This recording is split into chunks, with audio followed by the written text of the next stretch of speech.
चलो आगे देखो। हम सब पढ़ रहे थे नाभिक। क्या पढ़े जी? नाभिक। और पढ़ लिए थे रदरफोर्ड का परमाणु मॉडल सिद्धांत। आगे डालो नील्स बोर का परमाणु मॉडल सिद्धांत।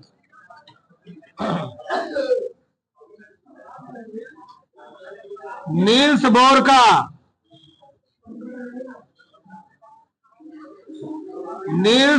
का परमाणु मॉडल सिद्धांत। नील्स बोर का परमाणु मॉडल सिद्धांत। ठीक, तो नील्स बोर का परमाणु मॉडल सिद्धांत। चलो आगे देखो। ठीक, इधर देखो, रदरफोर्ड ने जो परमाणु मॉडल सिद्धांत दिया था उसमें क्या थी? कुछ कमियां थी। क्या थी? कुछ कमियां थी। उस कमियों को किसने? नील्स बोर ने क्या किया? दूर किया। तो कमियां क्या रह गई थी? थोड़ा हम कमियों के बारे में जान लेते हैं। समझ ना? देखो समय पहले देखो कमियां। पहली कमी क्या थी रदरफोर्ड के परमाणु मॉडल सिद्धांत में? हम सब जानते हैं अगर कोई परमाणु है, परमाणु के मानो नाभिक है। क्या है? नाभिक। और नाभिक के चारों तरफ इलेक्ट्रॉन क्या कर रहा है? नाभिक के चारों तरफ इलेक्ट्रॉन चक्कर लगा रहा है। ठीक, सही है? हाँ, ठीक। अब यहां पर जब नाभिक के चारों तरफ इलेक्ट्रॉन चक्कर लगा रहा है तो रदरफोर्ड ने बोला था नाभिक के चारों तरफ इलेक्ट्रॉन क्या होता है? वृत्ताकार मार्ग में चक्कर लगाता रहता है। उस इलेक्ट्रॉन की क्या होती है? वह इलेक्ट्रॉन त्वरित होता है। जब नाभिक के चारों चक्कर लगा रहा होता है तो इलेक्ट्रॉन क्या होता है? त्वरित होता है। क्या बोला था रदरफोर्ड ने? नाभिक के चारों तरफ इलेक्ट्रॉन वृत्ताकार मार्ग में चक्कर लगाता है। उस कंडीशन में वो इलेक्ट्रॉन क्या होता है? त्वरित होता है। ये किसने बोला था? ये बोला था रदरफोर्ड ने। बाद में नील्स बोर ने जब बहुत डीपली से एक साइंटिस्ट थे, उनका नाम था मैक्सवेल। क्या नाम था? मैक्सवेल। ध्यान सुनना, मैक्सवेल। मैक्सवेल। तो मैक्सवेल ने कहा आपका यह बात कहना सही है, इलेक्ट्रॉन वृत्ताकार मार्ग में चक्कर तो लगा रहा है, वह त्वरित भी है, लेकिन होगा क्या? अगर कोई इलेक्ट्रॉन किसी वृत्ताकार मार्ग में चक्कर लगा रहा है तो वृत्ताकार मार्ग में चक्कर लगाने के कारण उस इलेक्ट्रॉन का क्या होगा? उस इलेक्ट्रॉन का प्रत्येक क्षण उसकी दिशा और उसका वेग बदलेगा। यानी जो कण गतिमान है, बहुत ध्यान समझो, जो कण गतिमान है उसकी दिशा और वेग, उसकी दिशा और वेग निरंतर क्या होगा? उसकी दिशा और वेग निरंतर बदलेगा, परिवर्तित होगा। और किसी इलेक्ट्रॉन की चाहे दिशा बदले और किसी इलेक्ट्रॉन की या कण की चाहे क्या बदले? वेग बदले। वेग बदलने से या उसका दिशा बदलने से उसमें क्या जनरेट होता है? उसमें जनरेट होता है त्वरण। यानी वह कण क्या हो जाएगा? वह कण हो जाएगा त्वरित हो जाएगा। क्यों? हम लोग जानते हैं वेग परिवर्तन हम लोग कहते क्या है? त्वरण कहते हैं। तो मान लो यहां पर कोई कण इलेक्ट्रॉनिक गति कर रहा है, मूव कर रहा है। यहां पर इसकी दिशा हो गई, यहां पर आए इसकी दिशा हो गई। वृत्त पर प्रत्येक बिंदु पर, वृत्त के प्रत्येक बिंदु पर जो स्पर्श होता है वह क्या होता है? उसकी दिशा अलग अलग होती है। यहां पर दिशा अलग होगी, यहां पर दिशा अलग होगी कण की, इलेक्ट्रॉन की, यहां पर दिशा अलग होगी। क्योंकि इस इलेक्ट्रॉन का प्रत्येक क्षण वेग बदल रहा है और वेग बदलने से चाहे हम कहें दिशा बदल रहा है, दिशा बदलने से उस इलेक्ट्रॉन क्या होगा? त्वरित होगा। अब जब कोई इलेक्ट्रॉन त्वरित होता है तो करता क्या है? वह अपने अंदर से विकिरण उत्सर्जित करता है, यानी ऊर्जा उत्सर्जित करता है। बहुत ध्यान समझना, अगर कोई इलेक्ट्रॉन त्वरित होता है तो वह विकिरण करता है। विकिरण विकिरण का मतलब यह है वह अपने अंदर से ऊर्जा का उत्सर्जन करता है, ऊर्जा का उत्सर्जन करता है। और जब इलेक्ट्रॉन ऊर्जा को उत्सर्जन करेगा, बताओ यह बार बार अपने ऊर्जा में उत्सर्जन कर रहा है, कमी कर रहा है। ऊर्जा में उत्सर्जन का मतलब यह है कुछ टाइम बाद इसकी ऊर्जा क्या हो जाएगी, इसकी एनर्जी घट जाएगी, इसकी एनर्जी क्या हो जाएगी, घट जाएगी, इसकी ऊर्जा में कमी आएगी। अब बताओ अगर कोई इलेक्ट्रॉन वृत्ताकार मार्ग में चक्कर लगा रहा है, अगर कोई इलेक्ट्रॉन वृत्ताकार मार्ग में चक्कर लगा रहा है, अगर वह प्रत्येक क्षण उस कण में, उस इलेक्ट्रॉन में त्वरण डेवलपमेंट हो रहा है, तो त्वरण डेवलपमेंट होने से वह विकिरण उत्सर्जित करेगा, यानी विकिरण ऊर्जा उत्पन्न करेगा। और जब विकिरण ऊर्जा उत्पन्न करेगा तो उसकी ऊर्जा में क्या आएगा, ह्रासमेंट आएगा, कमी आएगी।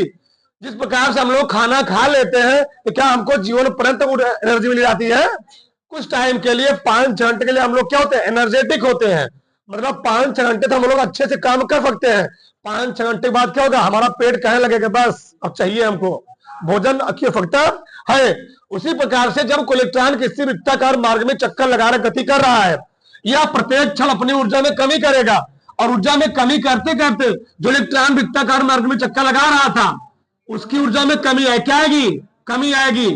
और कमी होते होते होते होते होते होते लास्ट में क्या होगा, यह परमाणु नाभिक से, यह इलेक्ट्रॉन नाभिक से क्या हो जाएगा, टकरा जाएगा। और यह इलेक्ट्रॉन जब नाभिक से टकराएगा तो कहने मतलब यह है इलेक्ट्रॉन नाभिक से टकरा गया, यानी जो कण था वह नाभिक, जो कण में इलेक्ट्रॉन थे वो नाभिक से क्या हो गए, टकरा गए, यानी इसका स्थायित्व क्या हो गया, खत्म हो गया। यानी परमाणु का कोई स्थायित्व ही नहीं रहा। जैसे मान लो स्थायित्व का मतलब क्या है, जैसे मान लो मार्कर मैंने लिया है, ये मार्कर मैंने आज हाथ में लिया है, मैंने आज कहीं रख दिया, और कल आके मैंने देखा कि इस मार्कर क्या था, पहले इतना बड़ा था, इसका कल क्षण हो गया। मतलब क्षण मतलब कि इससे इलेक्ट्रॉन निकलते गए, इलेक्ट्रॉन निकलते गए, इलेक्ट्रॉन कमी होती गई, ऊर्जा में कमी होती गई। ऊर्जा में कमी होने मतलब क्या है, इलेक्ट्रॉन का क्षण होला। पहले एक मार्कर इतना लंबा था, कल आया मैं देखे इतना छोटा हो गया, परसों इतना छोटा हो गया, और अगले दिन इतना छोटा हो गया, और अगले दिन देखा तो इस मार्कर पूरा क्या हो गया, अस्तित्व ही खत्म हो गया। ऐसा संभव है, ऐसा संभव है। अगर ऐसा होता तो धरती पर कोई भी चीज क्या होता, खत्म, उसका अस्तित्व ही ना होता, वह धरती पर क्या होता, उपस्थिति ना होता। परंतु ऐसा होता नहीं है। कहने मतलब यह है जो रदरफोर्ड साहब थे वह किसी परमाणु की स्थायित्व की व्याख्या नहीं कर सके। वह किसी परमाणु के किसी परमाणु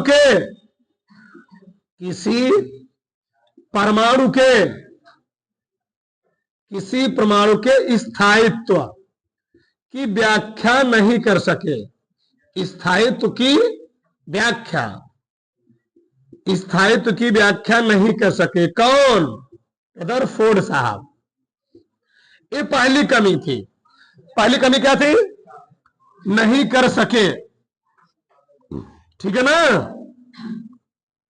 तो रदरफोर्ड साहब किसी परमाणु के लिए स्थायित्व की व्याख्या नहीं कर सके। दूसरा क्या है, दूसरा कमी क्या थी, दूसरा कमी यह थी अगर कोई इलेक्ट्रॉन गति कर रहा है तो गति करते समय हो क्या रहा है। देखो यार, उन्होंने बोला इलेक्ट्रॉन ऊर्जा को होता क्या है, अगर कोई इलेक्ट्रॉन नाभिक के चारों तरफ गति कर रहा है तो वह कंटिन्यूअस गति करता है, सतत गति करता है।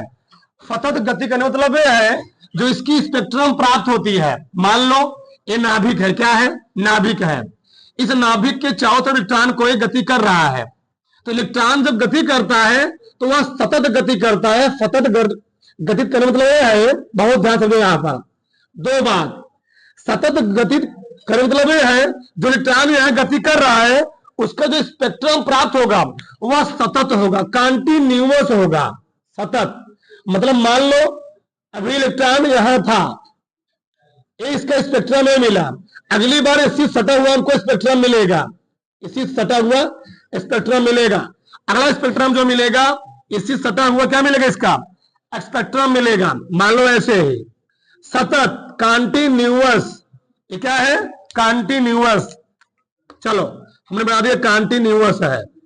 लेकिन रदरफोर्ड साहब ने कहा कि इलेक्ट्रॉन कंटिन्यूअस नहीं गति कर रहा है, वह स्पेक्ट्रम के रूप में नहीं गति कर रहा है। एक स्पेक्ट्रम यानी कंटिन्यूअस गति नहीं कर रहा है, वह असतत गति करता है। यानी इलेक्ट्रॉन पहले गति किया, फिर कुछ समय मान लो स्थिर हो गया, फिर वो कुछ छोड़ करके गति किया। मतलब है, बताओ ये जो ग्राफ बन रहा है यह कंटिन्यूअस है डिसकंटिन्यूअस है? यह डिसकंटिन्यूअस, यानी ये बीच बीच में क्या कर रहा है, ब्रेक कर जा रहा है। बीच बीच में इलेक्ट्रॉन क्या कर रहा है, ब्रेक कर रहा है। यानी इसके कारण मतलब क्या है, मान लो कोई इलेक्ट्रॉन नाभिक के चारों तरफ चक्कर लगा रहा है, वह कुछ समय नाभिक के चारों तरफ चक्कर लगाया, उसका कुछ समय बाद मन किया कि हम अलग करेंगे, चक्कर नहीं लगाएंगे, कुछ हम आराम कर लेते हैं। क्या संभव है? कोई इलेक्ट्रॉन नाभिक के चारों तरफ चक्कर लगा रहा है, चक्कर लगाते लगाते मान लो थक गया, तो क्या हम थोड़ा क्या करते हैं, आराम कर लेते हैं, कुछ टाइम बैक करेंगे, पुनः चक्कर लगाएंगे। तो एक क्या था, असतत स्पेक्ट्रम मिला यहाँ पर। लेकिन बाद में जब मैक्सवेल ने गहराई से अध्ययन किया, इलेक्ट्रॉन जो चक्कर लगा रहा है उसका स्पेक्ट्रम कैसे मिल रहा है हमको, सतत मिल रहा है, कंटिन्यूअस मिल रहा है। मतलब है अगर कोई इलेक्ट्रॉन नाभिक के चारों चक्कर लगा रहा है, वह कंटिन्यूअस चक्कर लगाएगा, उसका जो स्पेक्ट्रम मिलेगा वह कैसे मिलेगा, सतत मिले। क्या मिलेगा, सतत। मतलब कहीं भी बीच में ब्रेक करने वाला नहीं है। अगर इलेक्ट्रॉन एक बार चक्कर लगाना शुरू कर दिया तो वह अनवरत करेगा, चक्कर लगाता रहेगा। अगर पृथ्वी सूर्य के चारों चक्कर लगा रही है, क्या पृथ्वी सोचती का आज हम रुक जाए, का चक्कर लगाएंगे? पृथ्वी हमेशा सूर्य चारों क्या करेगी, चक्कर लगाती रहेगी। ये नहीं कि आज रुक जाएंगे कल फिर चक्कर लगाएंगे, तो क्या हो जाएगा, हो जाएगा असतत। क्या हो जाएगा जी, असतत। ऐसा संभव नहीं है। अब बात समझ में है ना? अगर पृथ्वी सूर्य के चारों चक्कर लगा रही है तो वह निरंतर चक्कर लगाती रहेगी।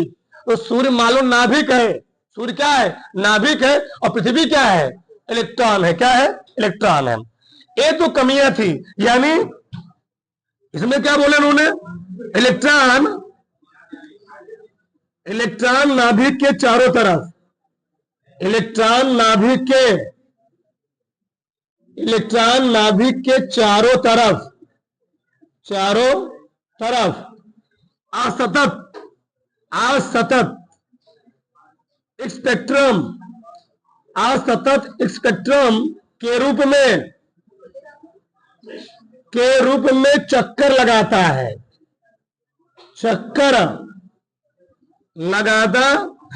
परंतु ये भी क्या था, ये भी इनका सिद्धांत क्या था, गलत था। फिर बाद में इन सब कमियों को थोड़ा थोड़ा जो जिनमें कमियां रह गई थी उसको नील्स बोर ने क्या किया, 1913 ईस्वी में क्या किया, उन कमियों को दूर करके क्या किया, अपना सिद्धांत, जिसको हम लोग कहते हैं क्या, नील्स बोर का परमाणु मॉडल सिद्धांत। लिखो, इसमें लिखो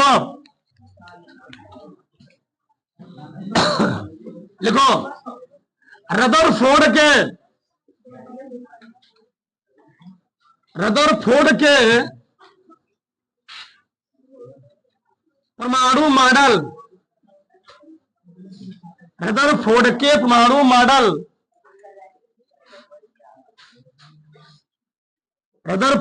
परमाणु मॉडल सिद्धांत में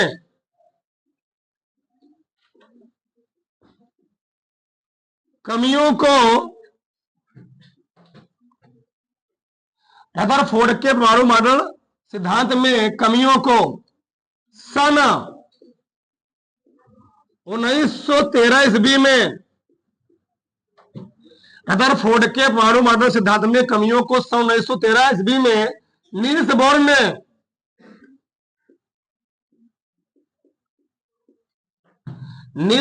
ने प्लांक क्वांटम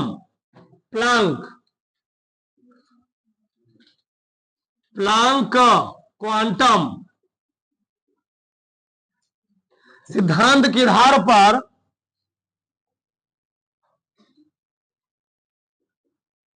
प्लांक क्वांटम सिद्धांत के आधार पर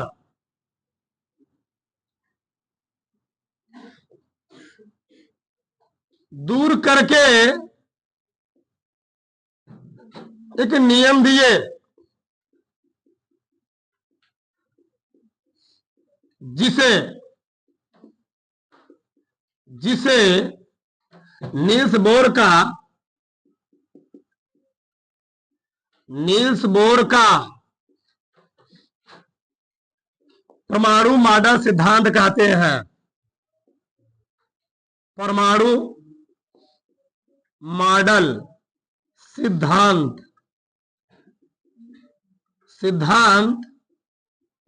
कहते हैं। रदरफोर्ड के परमाणु मॉडल सिद्धांत में कमियों को 1913 ईस्वी में नील्स बोर ने प्लांक क्वांटम सिद्धांत के आधार पर दूर करके एक नियम जिसे हम लोग कहते क्या जी, परमाणु मॉडल सिद्धांत कहते हैं। ठीक, एकदम बेहतरीन तरीके लिखेंगे आगे आप। आगे डालो, नील्स बोर के परमाणु मॉडल सिद्धांत, नील्स हेडिंग है, नील्स बोर के परमाणु मॉडल, नील्स बोर के परमाणु मॉडल सिद्धांत के निष्कर्ष, कंक्लूजन निम्नवत है। निम्नवत है। पहले नील्स बोर ने बोला, पहली बार हम लोग जानते हैं रदरफोर्ड ने बोला था कि इलेक्ट्रॉन नाभिक के चारों ओर वृत्ताकार कक्षा में चक्कर लगाता है, एक कक्षक में चक्कर लगाता है। तो नील्स बोर ने कहा नहीं भैया, इलेक्ट्रॉन नाभिक के चारों ओर वृत्ताकार कक्षक में चक्कर लगाता तो है, लेकिन नील्स बोर ने थोड़ा सा संशोधन कर दिया। जहां पर वृत्ताकार कक्षक था वहां पर नील्स बोर ने लगा दिया निश्चित वृत्ताकार कक्षक। उन्होंने बोला कि किसी परमाणु में इलेक्ट्रॉन नाभिक के चारों तरफ एक निश्चित वृत्ताकार कक्षक में करता है, चक्कर लगाता है। क्योंकि भैया नाभिक है, नाभिक के चारों तरफ इलेक्ट्रॉन की अलग अलग कक्षाएं होंगी और उन कक्षाओं की एनर्जी भी क्या होगी, अलग अलग होगी। इन एक अंडमंड किसी कक्षक में इलेक्ट्रॉन क्या कर रहा है, चक्कर लगा रहा है। जिस कक्षक में इलेक्ट्रॉन चक्कर लगा रहा होगा उस कक्षक की अपनी एक एनर्जी अलग होगी। ये है कि ये इलेक्ट्रॉन यहां बैठा हुआ है, फिर कुछ समय बाद इस कक्षक में चला चक्कर लगाने लगा, फिर कुछ समय बाद उसका मन किया आगे चला आया, समय चला आया। नहीं, नील्स बोर ने कहा नहीं कि इलेक्ट्रॉन जो नाभिक के चारों चक्कर लगा रहा है वह किसी निश्चित पर्टिकुलर विशेष कक्षक करता क्या है, चक्कर लगाता रहता है। पहला पॉइंट, किसी परमाणु में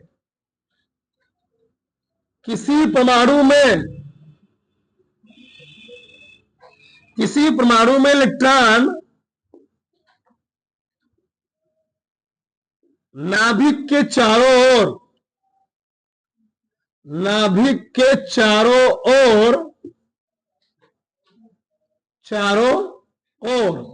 एक निश्चित शब्द जोड़ दिए, एक निश्चित वृत्ताकार कक्षक में, एक निश्चित वृत्ताकार कक्षक में चक्कर लगाता रहता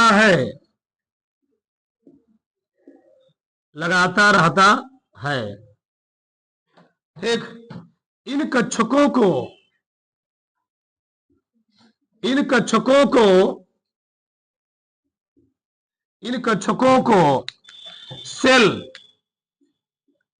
सेल ऐसे लिख लो, इन कक्षकों को सेल या ऊर्जा स्तर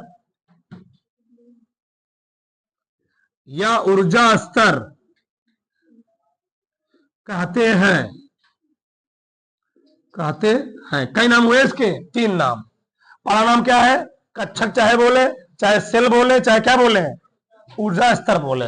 बात समझ में आई? इन कक्षकों को K L M N dash dash dash dash dash या 1 2 3 4 डैश डैश डैश आदि द्वारा प्रदर्शित आदि द्वारा प्रदर्शित किया जाता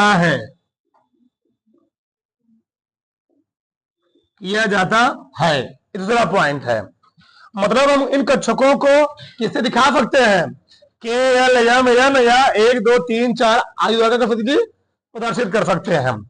अगला पॉइंट, प्रत्येक कक्षक क्वेश्चन लिख लो, इसे कहते हैं ऊर्जा स्तर। प्रत्येक कक्षक यानी ऊर्जा स्तर में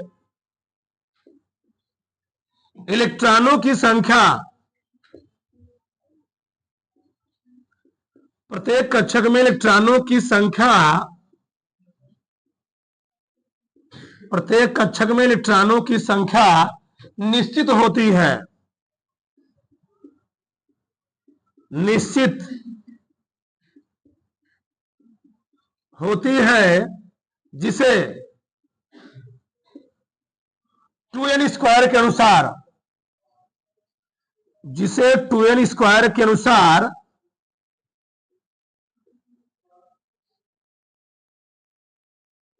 किसी कक्षक में भरा जाता है, भरा जाता है। ठीक, अगर हम बात करें पहले कक्षक में, पहली कक्षक, ठीक, इधर बना लो कक्षक या ऊर्जा स्तर, ऊर्जा स्तर, लिख दो इलेक्ट्रॉनों की संख्या, इलेक्ट्रॉनों की संख्या 2n², यानी क्या है? कक्षकों की संख्या, नंबर ऑफ ऑर्बिट्स। ठीक, अब हम बात करें पहली कक्षक, पहली, फिर दूसरी, फिर तीसरी, फिर चौथी,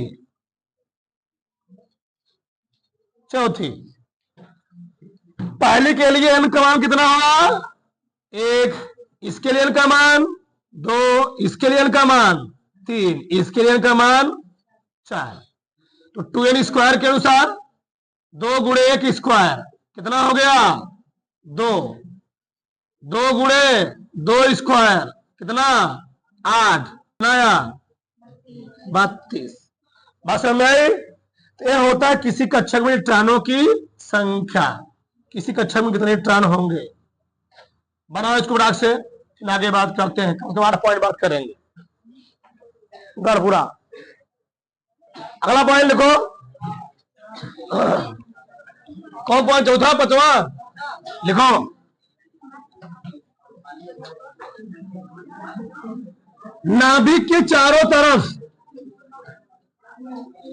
नाभिक के चारों तरफ चक्कर लगाते समय,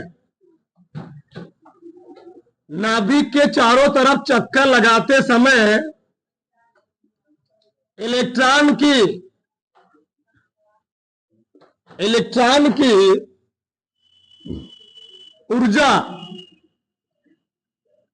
इलेक्ट्रॉन की ऊर्जा निश्चित होती है, निश्चित होती है। अर्थात इलेक्ट्रॉन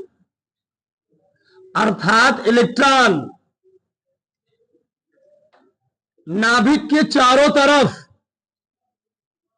नाभिक के चारों तरफ केवल उन्हीं कक्षाओं में, केवल उन्हीं कक्षकों में चक्कर लगा सकता है, चक्कर लगा सकता है जिसमें उसका कोणीय संवेग, जिसमें उसका एंगुलर मोमेंटम इसमें उसका कोणीय संवेग h/2 का पूर्ण गुणज होता है, गुणज होता है।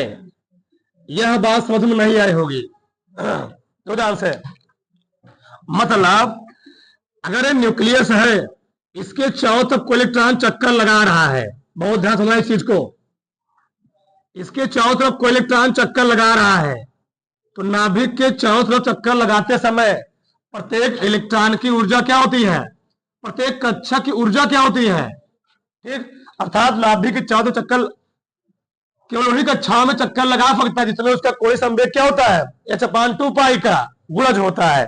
मतलब अगर कोई इलेक्ट्रॉन पहले कक्षा में चक्कर लगा रहा है भाई, तो समझो कोणीय संवेग क्या होता है, कोणीय संवेग। एक होता है रेखी संवेग, जब कोई कण कहां गति करता है, रेखी सरल रेखा में गति करता है, तो पी और क्या होता है, m इंटू बी। कोणीय संवेग L बराबर होता है mv/r, और यही मान क्या होता है, NH/2 क्या होता है, NH/2।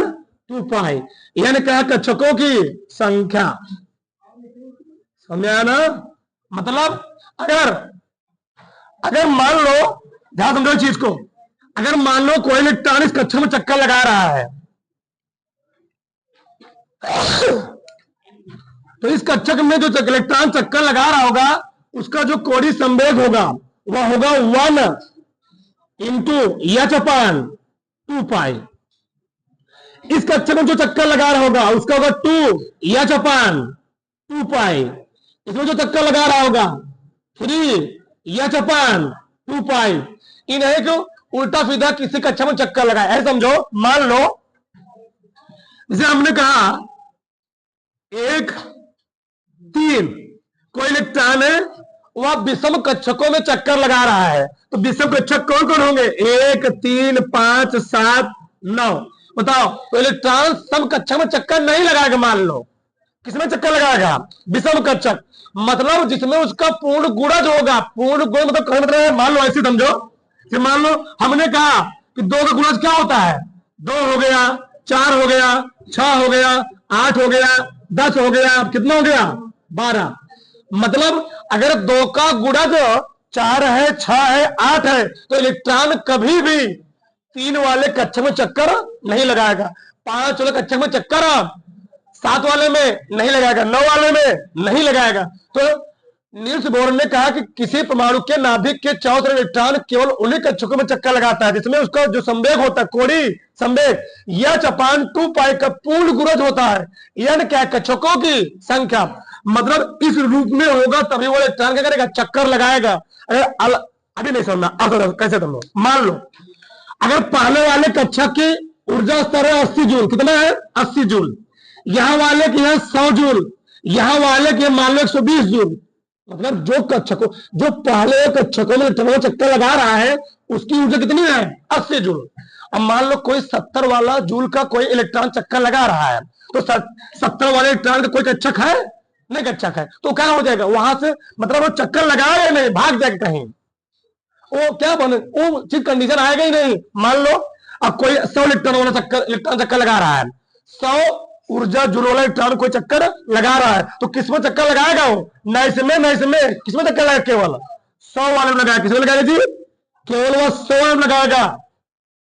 अब हम मान लो यहाँ पर कोई 115 वाला, तो इस 15 वाले का वो चक्कर लगाओगे नहीं करेगा।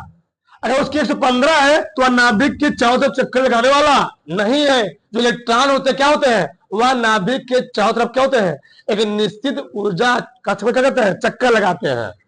अब अगला पॉइंट क्या बोला गया, अगले पॉइंट में बोला गया जब कोई इलेक्ट्रॉन निम्न ऊर्जा स्तर से उच्च ऊर्जा स्तर में जाता है तो वह ऊर्जा का अवशोषण करता है, और जब कोई इलेक्ट्रॉन उच्च ऊर्जा स्तर से कहां आता है, निम्न ऊर्जा स्तर में आता है, तो ऊर्जा क्या करता है, वह उत्सर्जन करता है। कैसे, मान लो पहले कक्षक में कोई इलेक्ट्रॉन था, उसकी ऊर्जा कितनी थी, 80 जूल। वह जाना चाह रहा है दूसरे ऊर्जा स्तर में, किसमें जा रहा है, 100 जूल वाले में, तो उसकी अपनी एनर्जी कितनी बढ़ानी पड़ेगी, 20 जूल। क्यों, भैया इस दोनों का अंतर कितना है, इन दोनों का अंतर है 20। तो इस कक्षक से इस कक्षक में जाने के लिए इलेक्ट्रॉन को खुद का एनर्जी कितना इंक्रीजमेंट करना पड़ेगा, 20 जूल, तब जाकर के वह इस कक्षक करेगा, चक्कर लगा पाएगा। मान लो कोई इलेक्ट्रॉन तीसरे कक्षक से कहां जा रहा है, पहले कक्षक में। तो अगर कोई इलेक्ट्रॉन तीसरे कक्षक से पहले कक्षक में आना चाह रहा है तो आप पहले कक्षक में तभी रह पाएगा जब उसकी एनर्जी कितना रहेगी, 80। तो तीसरे कक्षक कितनी थी, तीसरे कक्षक की ऊर्जा थी 120। अब पहले कक्षक में रहने के लिए, आने के लिए कितनी ऊर्जा होनी चाहिए, 80। तो क्या करना पड़ेगा, उसको अपने में से 40 जूल एनर्जी का करना पड़ेगा, उस सर्जन का निकालना पड़ेगा। तो क्या मतलब क्या है, जब कोई इलेक्ट्रॉन निम्न ऊर्जा स्तर से कहा जाएगा, उच्च में जाएगा, तो ऊर्जा क्या करेगा, और शोषण करके तब उसमें पहुंचेगा। और जब कोई इलेक्ट्रॉन उच्च ऊर्जा स्तर से कहा आएगा, निम्न में जाएगा, तो अपने अंदर से ऊर्जा रिलीज करके तब कहां पहुंचेगा, निम्न पहुंचेगा। अब बात समझ में आई, आना चाहिए, लिखोगे पॉइंट। जब कोई इलेक्ट्रॉन जब कोई इलेक्ट्रॉन जब कोई इलेक्ट्रॉन निम्न ऊर्जा स्तर से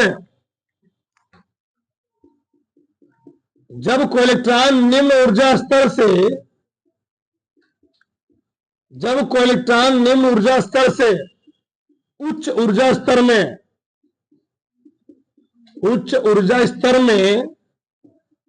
प्रवेश करता है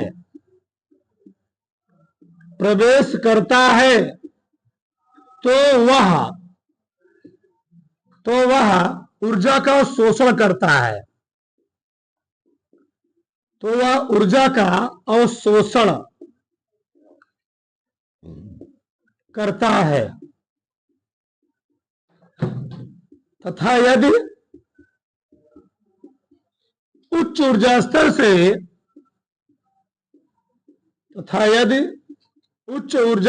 से निम्न ऊर्जा स्तर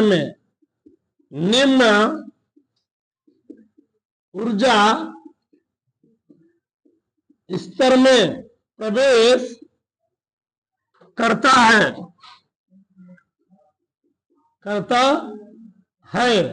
तो वह क्या करता है, ऊर्जा का उत्सर्जन जो शोषण, हाँ, ऊर्जा का उत्सर्जन करता है। परमाणु के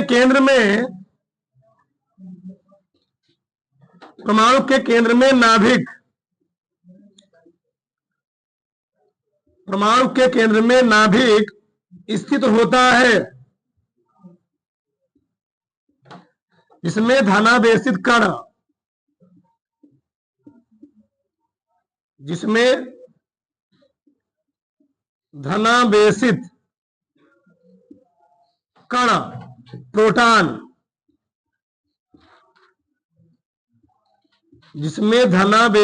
प्रोटॉन स्थित होता है,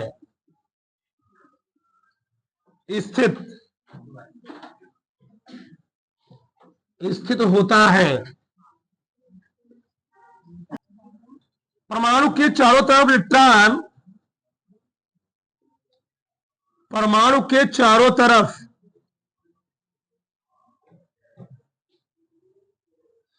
परमाणु से नाभिक ना जी, हाँ नाभिक मान लेना। परमाणु के चारों तरफ इलेक्ट्रॉन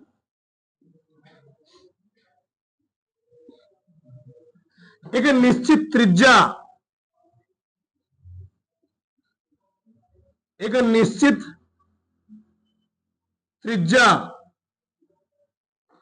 व निश्चित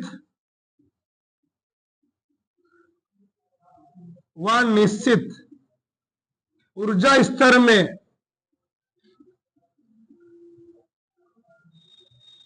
चक्कर, वही बात है, लगाता है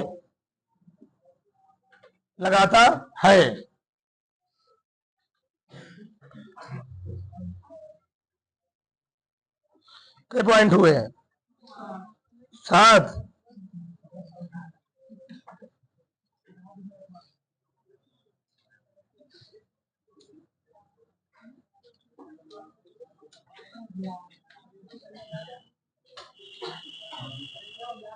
अगर लिखो 8वां पॉइंट लास्ट लिख लो। किसी निश्चित किसी निश्चित किसी निश्चित ऊर्जा किसी निश्चित ऊर्जा स्तर में घूमते समय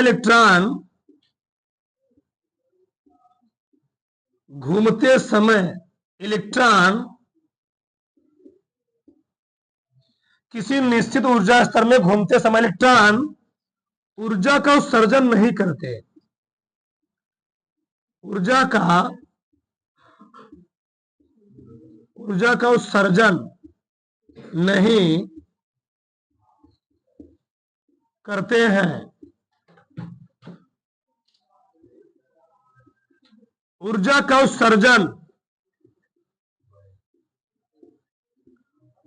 उत्सर्जन तभी होता है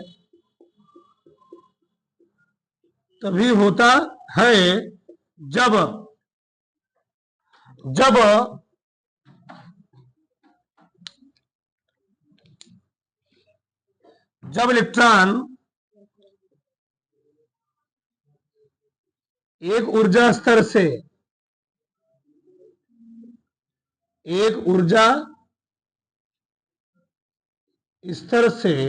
दूसरे ऊर्जा स्तर में जाता है। दूसरे ऊर्जा स्तर में जाता है। बात समझ में आई?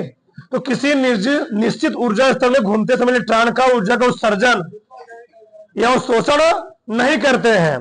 क्यों? ऊर्जा का उत्सर्जन तभी होता है जब इलेक्ट्रॉन क्या होता है, एक ऊर्जा स्तर से कहा जाता है दूसरे ऊर्जा स्तर में जाता है। कितने पॉइंट हुए? बहुत पॉइंट है। बता लो सब।